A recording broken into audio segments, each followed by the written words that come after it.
Welcome to the deep dive. Today, we're getting into something pretty significant happening with cannabis rules over in Thailand. We're working from the latest official announcements, right from the Ministry of Public Health. Our goal here is to really unpack these specific changes and figure out, what this means for cannabis there. Okay, let's unpack this. It seems to be all about the flower tops. And yeah, a big shift from earlier rules, you might recall. Exactly. And what's really interesting is this new announcement. It's dated June 23, 2025.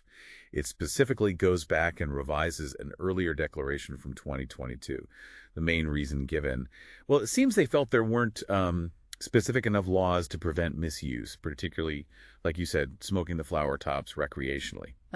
Okay, so they're drawing a line. Seems like it, pushing it firmly towards medical and research uses.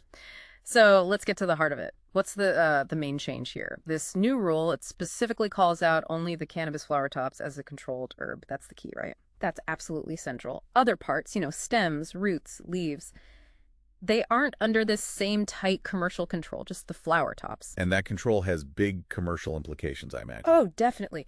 If you want to study, research, export, sell, or even process these flower tops commercially, you absolutely need a license now.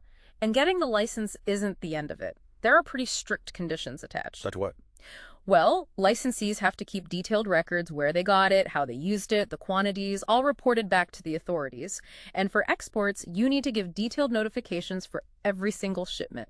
It's quite rigorous. Wow, okay. That really tightens up the whole supply chain. So if I'm a licensed seller, I can only sell to... Who? To other licensed people or businesses. That's it. You can't just sell to anyone off the street commercially. Okay.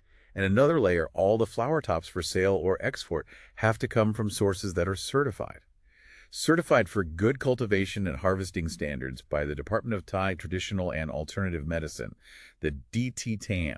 Right, the DTTAM, setting a quality bar there. Yeah. Traceability, too. Exactly. Which brings us to how they're trying to prevent, casual or recreational use. The announcement is very clear.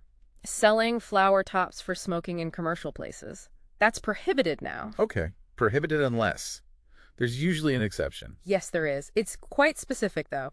Licensed medical folks, doctors, dentists, traditional Thai medicine practitioners, they can dispense them. But, and this is crucial, only for treating their own patients for a clear medical need. So a very narrow medical channel, essentially. Precisely. And what about how they're sold? Any restrictions there? Big ones, no sales through vending machines, nothing through electronic channels or, websites, computer networks. So no online dispensaries for flower tops then? Nope. And maybe even more significantly, advertising for commercial purposes is banned. Completely. Doesn't matter the channel, print, online, anything. A total block. A complete advertising blackout. Okay. What about locations? Can they be sold anywhere else? Good question. The rules also list places where commercial sales are banned. We're talking temples, religious sites, dormitories, public parks, zoos, and amusement parks.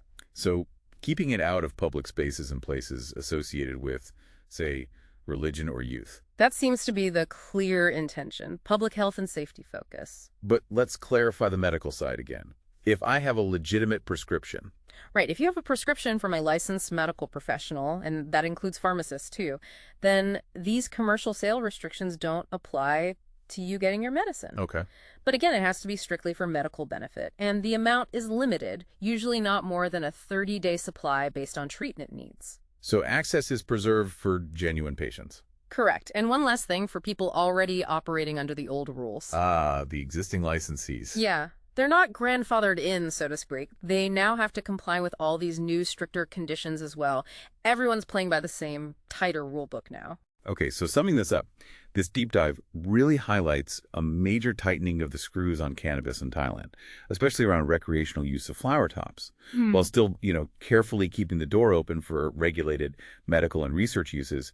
It feels like a real balancing act. It definitely is. And maybe a final thought to leave you with. Think about how this kind of detailed framework, controlling specific parts, licensing, restricting sales channels and locations, banning advertising, but keeping medical paths open. How might this influence things? Not just public health in Thailand or the cannabis industry there or even traditional medicine, but could this become a kind of model maybe for other countries grappling with similar questions? What really stands out to you about Thailand's approach here?